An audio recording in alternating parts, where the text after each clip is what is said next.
The attacks of 9/11 are still in question. Many remain skeptical about what happened that day and who is responsible. Bin Laden and Al-Qaeda? Or someone else? The official version presented by the mainstream media is based on explanations of US authorities and the 9/11 Commission report released in 2004. On the contrary, there still exist several alternative theories, a number of them reasonable, others merely absurd.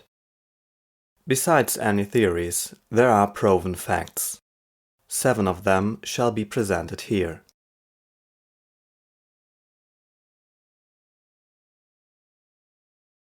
In the days leading to 9/11, observers see significant insider trading at the stock markets, a strong indication of foreknowledge. Certain people are betting on falling stock prices of companies that will suffer from the attacks later on. Example: the bets on falling stock prices of the two involved airlines, United Airlines and American Airlines, generate a return of over 400% in just 1 week, in total about $16 million. Official explanation: all these trades had harmless reasons. There wasn't any insider trading regarding 9/11. The investors had no conceivable ties to Al-Qaeda. Problem: financial experts from the University of Zurich, Switzerland, published a detailed study in 2011 proving that insider trading occurred shortly before 9/11. On the other hand, the details of the investigation of the Security and Exchange Commission on this issue have never been published. The names of the individual investors remain secret till today.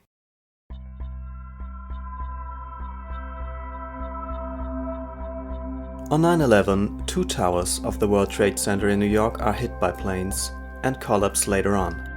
But in the course of the day, a third skyscraper, the over 170 meters high World Trade Center 7, also collapses, totally symmetrical, precisely in its own footprint, without being hit by an airplane.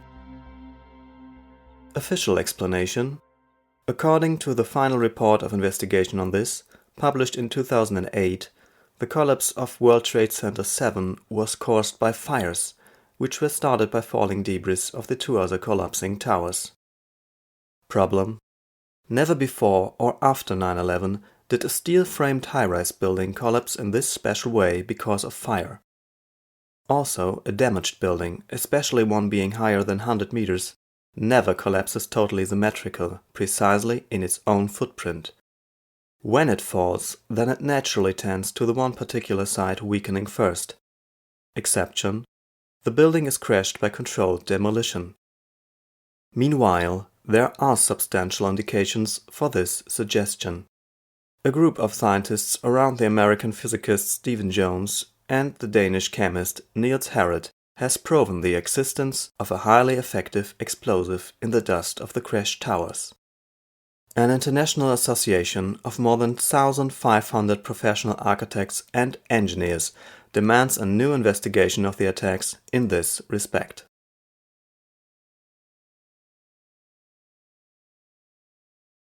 In total, 4 planes are hijacked and crashed on 9/11.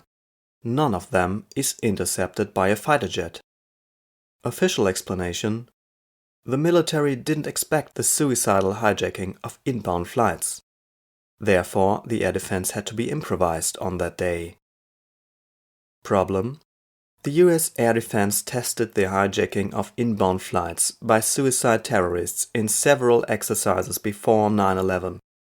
The air defense hadn't to be improvised, it followed tested protocols. Nevertheless, both fighter squadrons starting by the attacks were directed to the wrong direction exactly in the important minutes. By whom and why is still not investigated. The tape recordings of the communication between fighter pilots and Air Defense Command while the flights were deleted or lost after 9/11.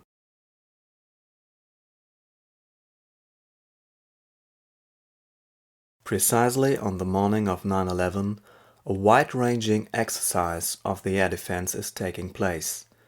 Its name: Vigilant Guardian. Part of the exercise is a virtual hijacking to be tested exactly while the real hijackings occur. In this same hour, a simulation team inserts virtual radar signals on the screens of the air defense, while the military officers there are trying to react on the real hijackings. Also, the air defense can't see the radar signal of the first hijacked plane, although it's clearly visible at the same time on the radar screens of the civilian air traffic controllers not taking part in the exercise. Official explanation: none. Just a general statement that the exercise had not obstructed the reaction of the air defense. Problem: the air defense has completely failed on 9/11, not once, not twice, but 4 times in a row. The role of the exercise in this failure is still unclear and was not part of the official investigation.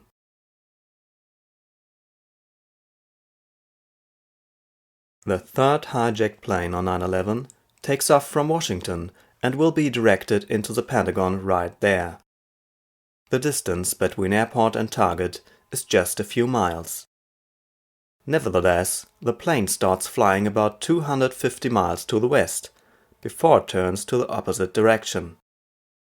Exactly at this turning point is a small zone of poor radar coverage, a so-called radar gap. That's why the plane is disappearing for a while from the screens of the air defense. Right before the Pentagon, the plane is maneuvered in a further, very precise and skillful way. It makes a sharp 330-degree turn while losing altitude extremely fast at the same time, and then crashes with top speed exactly in the first floor of the Pentagon. Official explanation: none. Problem: how should the alleged hijackers have known that the radar gap existed, where it was located, and when they would have arrived there? What sense did it make for them to fly a detour of roughly 500 miles? Finally, the huge skills of the alleged pilot, whose flight school teacher said he couldn't even fly a Cessna safely before 9/11, appear almost incredible. All anomalies mentioned could easily be explained if the plane was remotely controlled, but this was never officially investigated.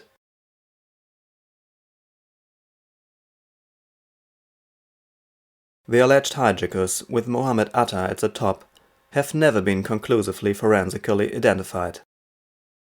The remains of most passengers of the 4 flights were identified by their DNA found at the crash sites, but not the remains of the 19 alleged terrorists. Allegedly, their relatives hadn't provided DNA samples for comparison to the FBI's investigators. Furthermore, the flight manifests were only partially published and are inconsistent with the claimed hijackers. Official explanation: none. Problem: just this.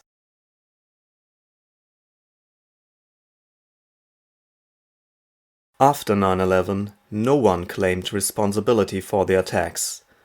Nobody announced any political demands.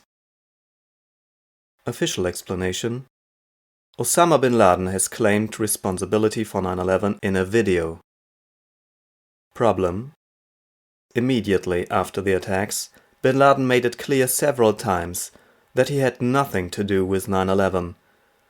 The video, where he allegedly claims responsibility, was published only 3 months after the attacks by the Pentagon.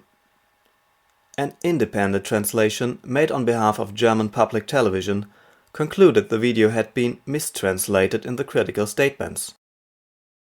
Furthermore, the FBI admitted in 2006 that it had no reliable evidence connecting bin Laden to 9/11.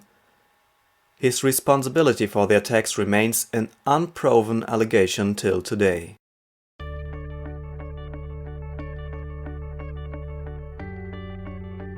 The journalists in the mainstream media are not less intelligent than other people, but they're also not more courageous.